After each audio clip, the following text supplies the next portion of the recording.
on this episode of Survive and Advance. All I was thinking at this point was survival. I knew the summit didn't mean anything if I didn't get down. And so I was starting to kind of think, okay, enjoy the moment for a minute, take a view. But then after that, put my game face on again and slowed down my breathing rate and the stress. And I said, Dave, you have to climb down this thing.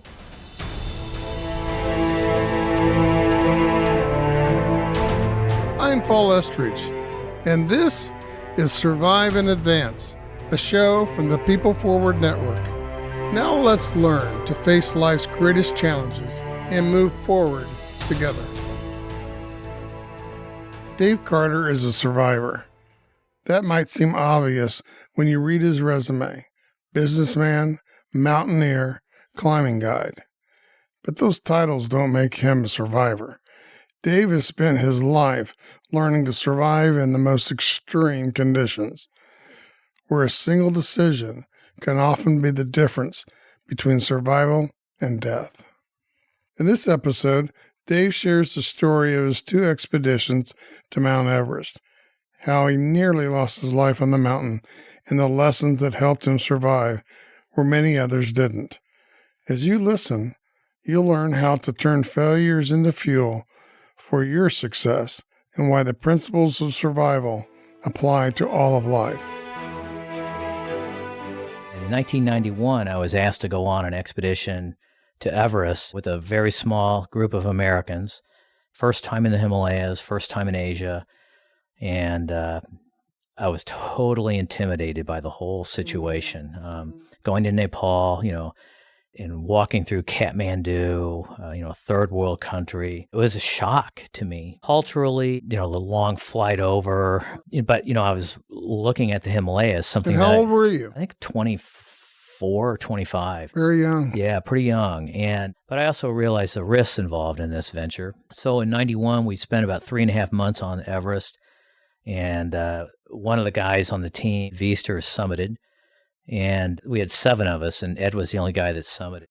And it haunted me. I made a lot of mistakes in 91. I'd lost about 22 pounds. I'd been sick. And I got to about 26,000 feet and turned around. I wasn't feeling it. I think I was... Okay, but you turned around and you survived. You didn't keep going and die. No, I turned because I knew my body and I knew I had an issue, and I think I was getting cerebral edema. My brain was swelling a little bit. And so I was not functioning normally on my summit attempt. I knew my body, and I'd been climbing very intense level up to 91, and I just knew something was off. So I turned. I wasn't worth dying, but I knew the limit, and I had reached that limit physically, and it was a very hard decision because you spend all this time up there and you're pushing yourself and you're in a dangerous environment, and you trained for years for this moment. And I quite frankly turned, and I didn't know if I was ever going to go back. And I remember walking out of base camp in 91 and just thinking, okay, this is what I would do differently. This is how I would train differently. But then I was petrified that I wouldn't have a chance to get back and try it. And so it haunted me, and I still climbed after the 91 expedition. And I was climbing all the time. But I would constantly just kind of rehash things, my training mentally, how I prepared mentally. And then I also worked on my climbing skills. I would fly out to Washington and meet my climbing partner at least once a month and go up in the mountains, and we'd climb for 3 or 4 days, and I'd fly back to India on a red-eye flight. But I always had this intention I was going to return to and give it a shot one more time. So you went back to Everest, and tell us about that next journey. So I went back to Everest in 1997. I was invited to go climb that was sponsored by Nova. And Nova are the people that shoot PBS shows, the documentaries. And the documentary was about a group of American climbers, and we were going to study the cognitive functions at high altitude. What happens to decision-making abilities at altitude? Hypoxia and all that good stuff, which I'm sure you're familiar with. A little bit. And I decided to do it. It was a great opportunity for me, and it was an interesting time because if you remember, in 1996, that huge accident occurred on Everest when 12 people got killed. And I knew some of those people on some of those climbs. And so, here we are going back to Everest the year after all those people got killed. And a lot of those people that got killed were still up on the mountain. Oh, So, my. yeah, so I knew we were going to see them, their And bodies. are a lot of the people that die still on the Yeah, a mountain? lot of people that die still are up there. It's like a freezer up on the upper mountain. Things don't break down. They mummify over time. And you can't get a helicopter up there. And plus, if there's been an accident way high up on the mountain, you're doing everything you can do to just survive. So you can't help. A lot of times, if somebody breaks a leg up there, it's a death sentence compared to down here at sea level where you're close to a hospital. So that's why there's these people up there. So we went back and we arrived in Kathmandu mid-March in 1997. And I was on a team. I was the only what I call non-professional climber, the only climber not making a living doing this. And all these guys had climbed Everest multiple times and also multiple Himalayan peaks. So I was pretty intimidated to be with these guys. I mean, I knew I was with the right group of guys, but the intimidation factor and You didn't want to hold them up. that was my main stressor. I did not want to be a liability to these guys. And what did you do on this climb that you learned from your previous climb to prepare you better? I've worked out differently. I gained a little weight and I climbed a lot more. I mean, a lot more climbing. Those weekends I'd fly out to Washington. So I was getting more efficient in the mountains.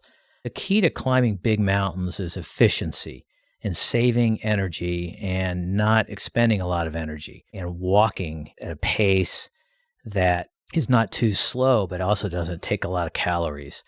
And so I got pretty good at that. And every step I made was very sure-footed, and I believed in those. Every time I put my foot down, I knew I was okay. So there was also some less mental anguish because I'd been there before. I kind of understood the culture. And let me interrupt you here just for a second, because as I'm trying to imagine you actually climbing, is it like the rock walls that we see in gyms where you're reaching up and you're just grabbing one small little piece and then, putting in a piece of metal and then climbing to the next one? Or is it mostly leg work?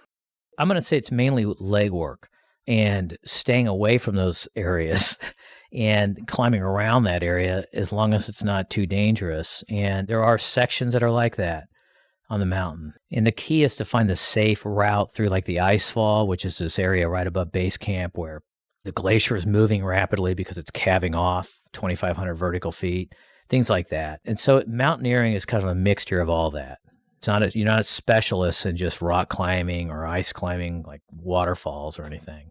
I call it more endurance, being more of an endurance athlete, but also somebody that can withstand a lot of unpleasantries, like not having a hot shower every night, being cold for weeks on end, eating really crappy food, having to go out and go to the bathroom in a precarious position, being very cold.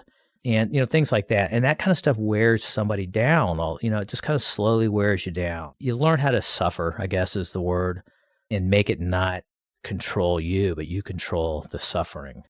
And where is the enjoyment in this whole story? Why are you drawn to this? Yeah, well, there's a lot of enjoyment to it. The camaraderie with all these guys, these people on these climbs. You're working as a close-knit team together. The enjoyment of the morning orange glow, the alpenglow sunrise and sunset, the sound of crampons on real hard snow.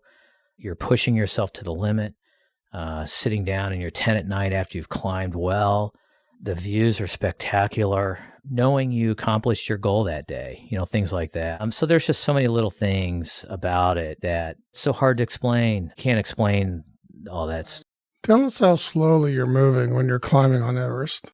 Well, the pace, of course, slows down the higher you go or the more steep it is. You might do 7 to 10 steps a minute lower down the mountain, and it might be 2 steps a minute on the upper mountain. And then you might do 1 breath for every step.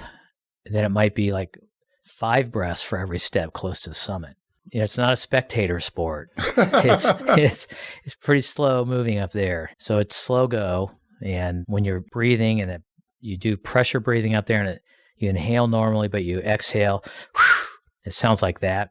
Through your nose and out your mouth? Yeah, through your mouth and nose and out your mouth. And you're compensating for the lack of barometric air pressure. You breathe in normally and breathe all that dead air in your lungs out. It's called pressure breathing. That's how we do it in the mountains. I've interrupted your story here. You're with the Nova team. So with the Nova team, and we're climbing, no oxygen at this point. Your body's going through acclimation. You've got a headache usually. You're a little nauseated until you get acclimated to that level. And, you're losing weight because you're not eating a lot of food. It's when you're going through acclimation, you're burning, 3,000 to 4,000 calories a day at this point. So you're just trying to maintain and survive and get acclimated and not burn a lot of calories and not get killed. Then it's a siege on the mountain. You're moving gear up and down. Different teammates might be up on different sections of the mountains, setting up tents or establishing the routes, moving gear up and down. You'd go up on the mountain for about a week or two, and then you'd rotate back down to base camp to rest. And this would go on until May. And what is supposed to happen in mid-May, early May, is the jet stream is pushed by the monsoons out of the Bay of Bengal in India. And the jet stream is stable on top of Everest year-round. And these jet streams get pushed by low-pressure systems, and it pushes the jet stream about 10 miles off the mountain. And that happens usually in mid-May. And that's when you want to be ready to go for the summit up on the mountain, when the jet stream's gone and you don't have those strong winds aloft up there. And that's when you go for your summit attempt. And we were ready to go around mid-May, but we didn't make our summit attempt till end of May because the weather situation was bad. So we're up there on, May 22nd at high camp, and I'm feeling pretty good. I could see the summit. I had been coughing a lot, and I had an upper respiratory infection, which is very normal at that time. And I'd only lost probably 10 pounds at that point.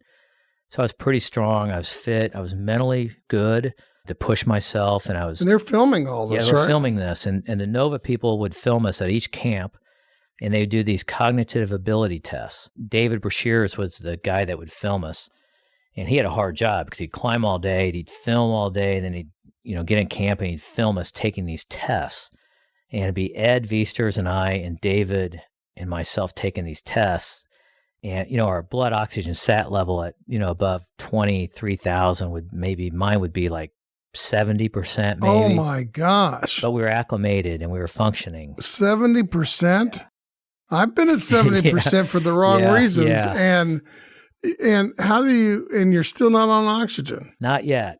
But we're acclimated. So the body is an amazing thing. It acclimates. Your heart's handling this okay. Yeah, and the problem is, you got to watch it because your maximum heart rate and your resting heart rate kind of get close. You're getting kind of close.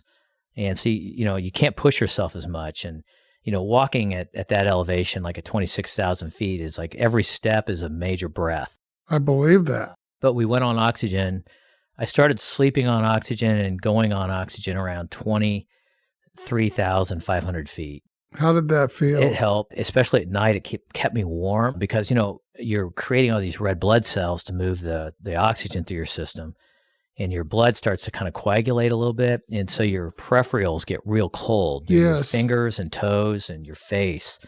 And with the oxygen, you would immediately feel a warming up of the toes, especially. Yeah. It was nice. And you'd also get a little bit of an appetite back when you're on oxygen. And it's just enough to get, it's inefficient. We were wearing MiG fighter pilot masks, if that tells you anything. MiG. Yeah. With our little bit of a rebreather on it. System worked, kept my face warm. And I could not have climbed above 25,000 without it. I'll be the first to admit. It was a savior for me. Now, Ed Viesters has climbed Everest without it. One of the guys on the trip, the Finnish guy, Veikka Guffinson, he was on our trip to climb Everest without supplementary oxygen. But I couldn't do it. So anyway, May 22nd, we're up at high camp, coughing a lot, coughing out a lot of phlegm. I did some radio interviews, believe it or not, on the two-way radio. And I was very intimidated. I still was thinking, okay, Dave, don't screw up. Don't be a liability. Stay right behind Viesters and Brashears and Pete Athens and Guy Cotter. Just stay right on their butts. We didn't rope up at this point because it's, Back then we didn't have all these fixed ropes and everything. But so I just told myself, okay, I'm going to climb a steady pace. We're going to get up at 10 o'clock at night on May 22nd and start climbing around 11 o'clock to the summit. So we get up. I had a Snicker bar. I had some ramen soup and some cheese crackers. And I put those down, and we started climbing 10:30, 11. And we get out of the tent. It was a balmy night, no wind, probably minus 20 or 30 degrees. We have a down suit on. Balmy? Yeah. Minus 20 or 30 degrees. I was warm. Face mask, oxygen mask, down suit on, a one-piece down suit. I had like 3 layers under that. Nothing exposed other than some skin on my face. We climbed through the evening, and it was clear. You could see the Milky Way was so bright because there's no clouds above us. You saw hundreds of satellites, and then we saw these huge thunderstorms in the Tibet, and the lightning would light up the sky. We couldn't hear them, but they were, probably 50 miles away from them. And so we're climbing through the night. We get up to the balcony, which is at 27,300 feet. Had a break there, and that's where Scott Fisher died in 1996, and his body was about 30 feet from us. And I didn't go over there, but Ed did, and said a prayer. He was buried in some rocks. We get up to the south summit of Everest around, I'd say 5:30 in the morning, and the sunrise was coming up. And I remember looking up at the final ridge to the summit, and I was thinking, oh my God, it's really steep. Really steep on both sides. 5,000 foot vertical fall on one side and 6,000 vertical foot fall on the other side. And the ridge, there was rope on the ridge, and we grabbed that. And before we left the south summit, this is where Rob Hall and Hansen are buried, where they died in 1996. And we had a shovel. Ed had a shovel. He was going to try to get to their bodies and take a camera and some jewelry and some other things. But Ed couldn't get to the bodies. For their families. Yeah, for the families. And Ed could not get to Ed and Guy Cotter couldn't get to the bodies because they were under about 6 feet of snow. And I'm kind of thankful. We said a prayer. Now, why were you it was thankful? just intimidating. I didn't want to. You want to take the time for it. Well, I didn't want to see the bodies. Yes. And yes.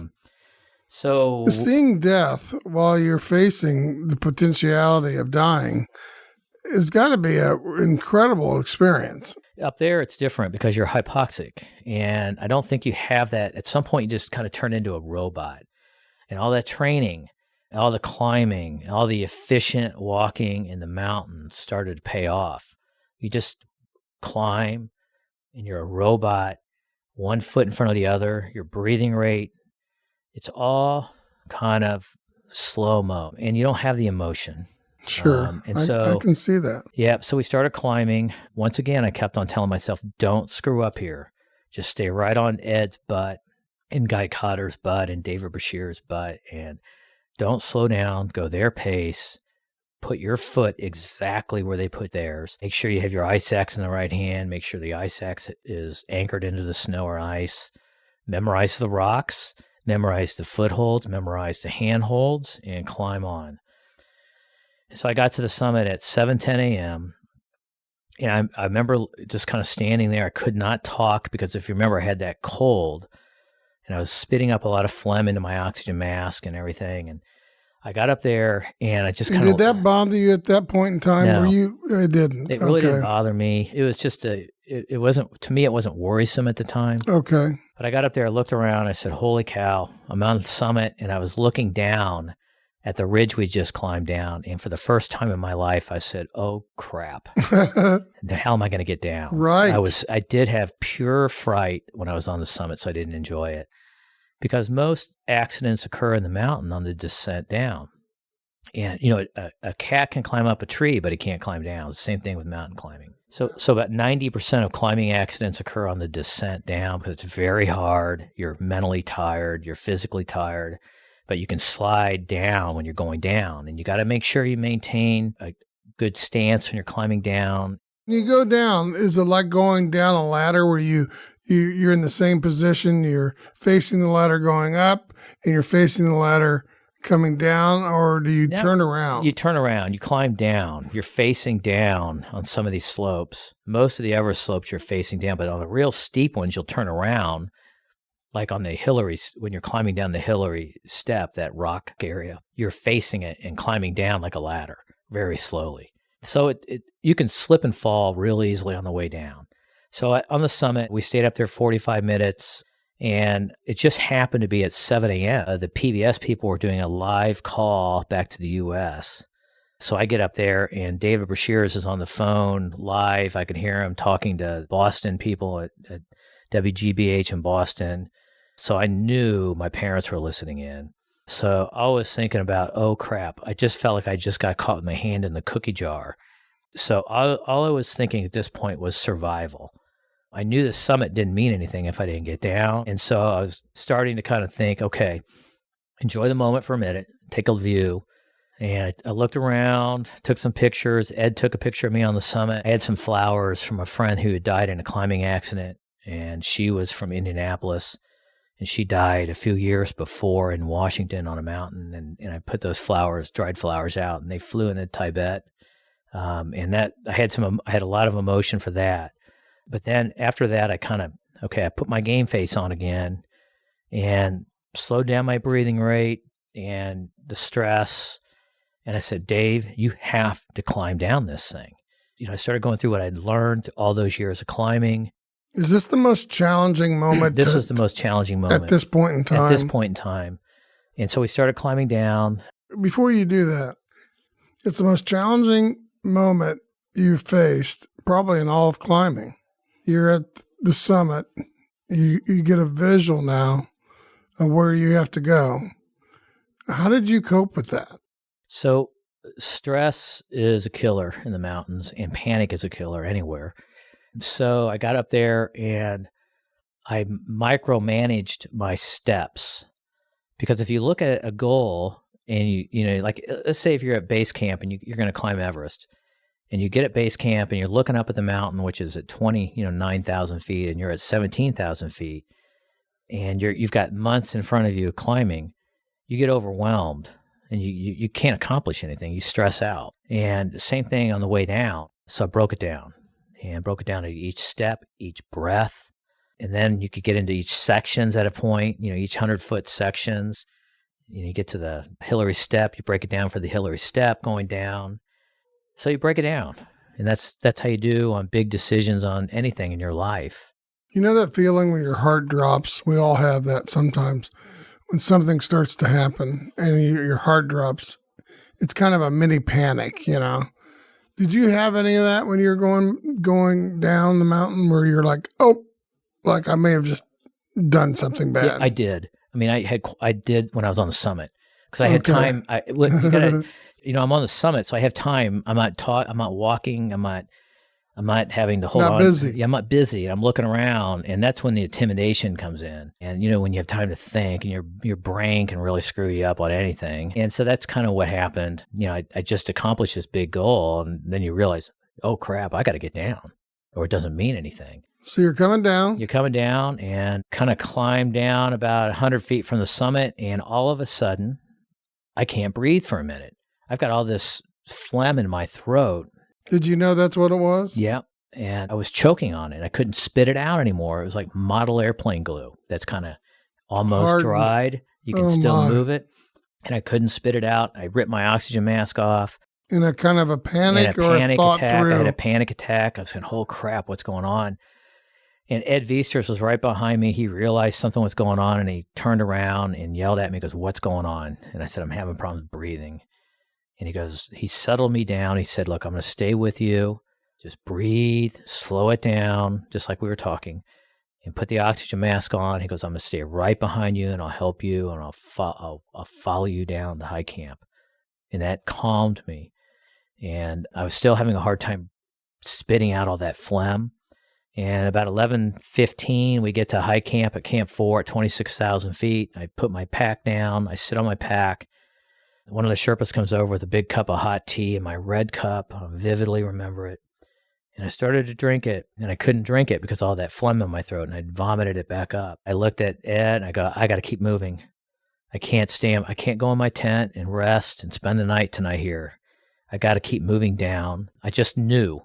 You just couldn't sleep. Yeah, I just had all this crap in my throat and I couldn't get it out, and I knew I had to keep going down to lower elevations. Going to dropping 1,000 feet from 29,000 to 28,000 or 26 to 25,000 is big. It makes a big difference. There's more barometric air pressure the lower you go, and that always helps. And the goal was to get down to Camp 2 at 21,000 feet and spend the night. And we thought that would take us about 4 to 5 hours. And to make a long story short, we started climbing down, and I just fell apart. I wasn't getting the oxygen in I needed. My throat kept on closing up. I was exhausted. I had not had any sleep for a couple days, been climbing. I was empty on calories, fell apart, and Ed stayed with me, and we got to Camp 3. When you say fell apart, I couldn't hardly move at a good pace. I was so exhausted because of the lack of oxygen, I think, and I was not moving hardly at all. I was a snail pace, and it was dangerous. And Ed was scared I wouldn't be able to make it. And I got into Camp 3, which is on this place called the Lhotse Face. It's real steep. It's at 23,000 feet. We had some tents there. We got in there at around 6 p.m. that night, and about 7 o'clock or so, 7 p.m., the sun is going down, the temperature is going down, and I looked at Ed and I said, man, I don't think I'm going to be able to breathe here shortly because my throat is closing in on me.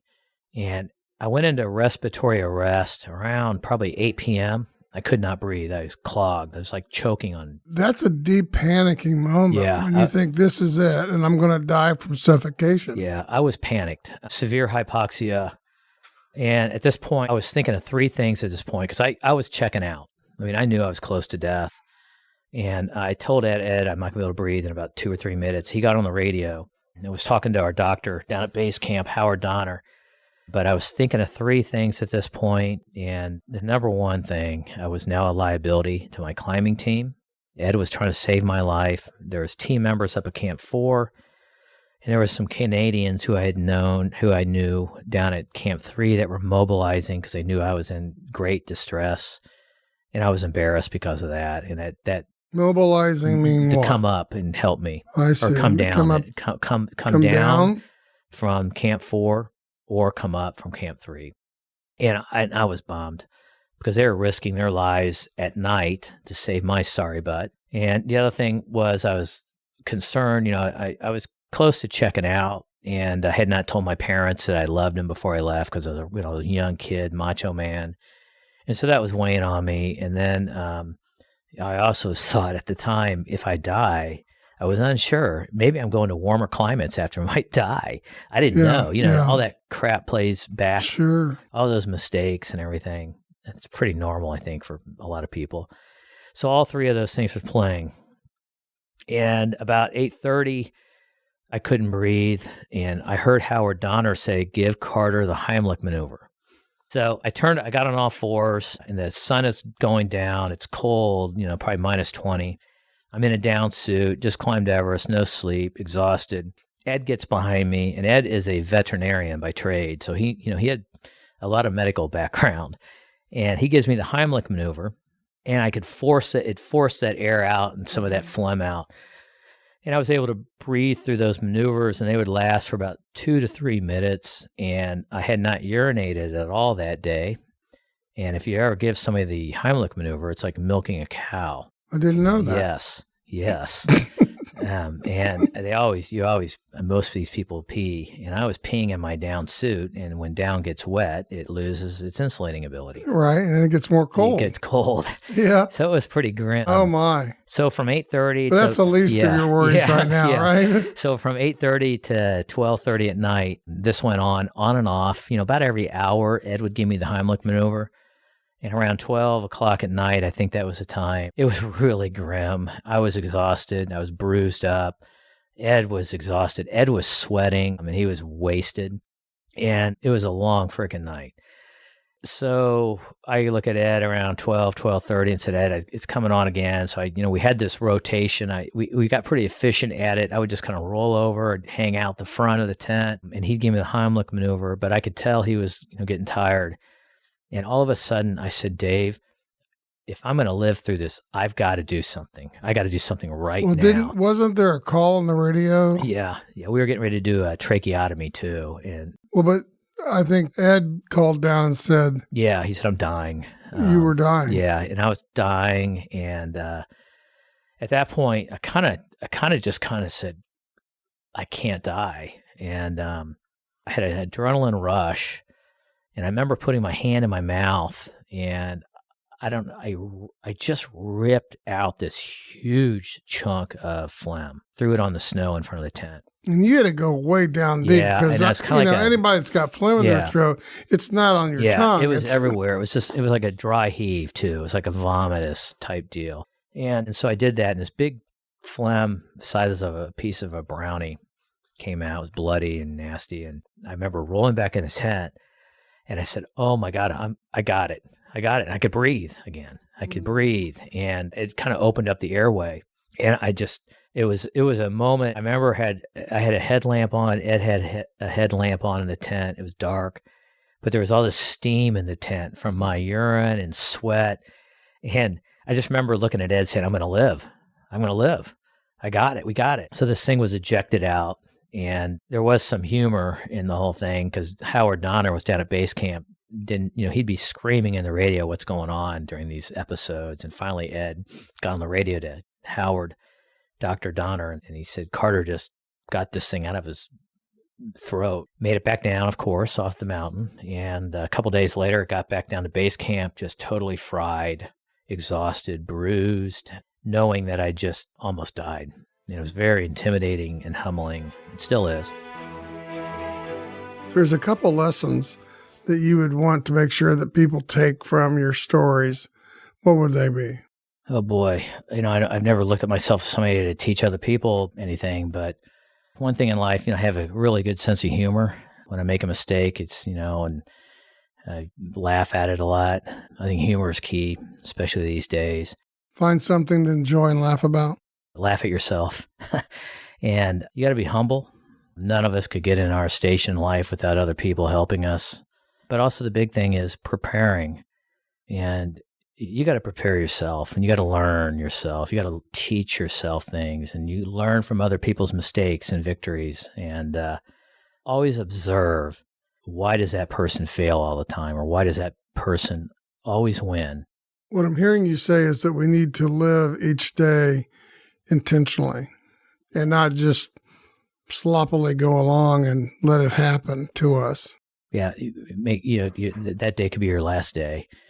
And I don't have a death wish or anything. I'm just, sure. I can't help myself. It's just how I brought up. It's just how I am, and always have a plan, or have a vision. Have a vision. What's your goal in life? What do you want to accomplish in 10 years? And I've always had a goal. Maybe a physical goal, or a mental goal to read a book or whatever, and something to pull you forward, pull you through the day. I'm always trying to learn. I just learn. I like learning. I read all the time. I read books. I make decisions, and some of those decisions are wrong. And the key is when you make a wrong decision, is to learn from it and turn back from that decision. And I've made a hell of a lot of bad decisions in my life. Haven't we? And I've learned a lot. When you hear the term survive in advance, what does that mean to you? It means preparation and not walking into something blindly, and using your training to survive. So it starts with being aware. Yeah, being aware, and what people call, situational awareness. Just know your surrounding and know, how can I get out of this space, or how can I move forward, or what do I need to do to learn how to open a door. It's just, you can't go through life sleepwalking, and a lot of people do, and I'm so thankful I don't. After hearing Dave's story, here are a few things I hope you come away with.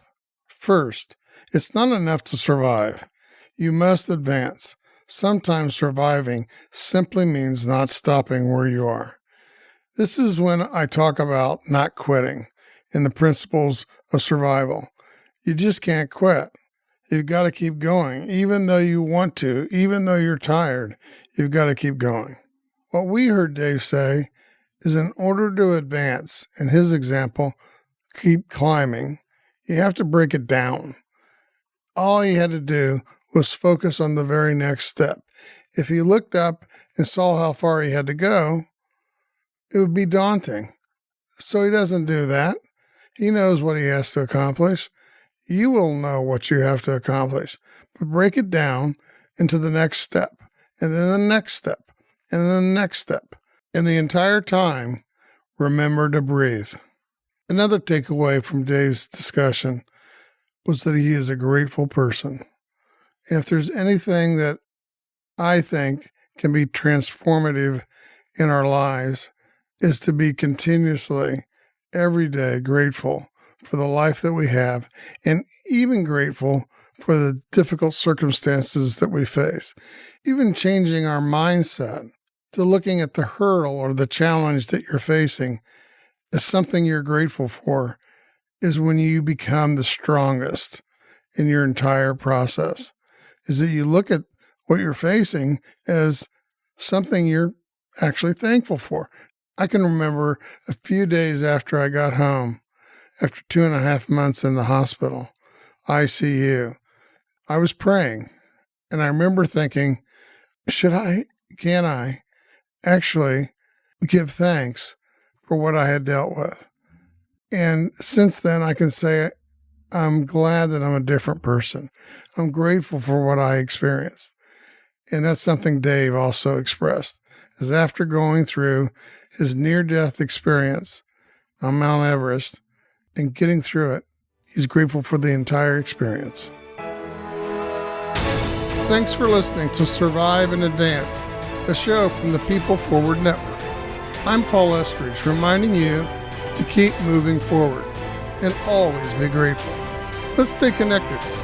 Send me an email at surviveandadvance@estridge.net.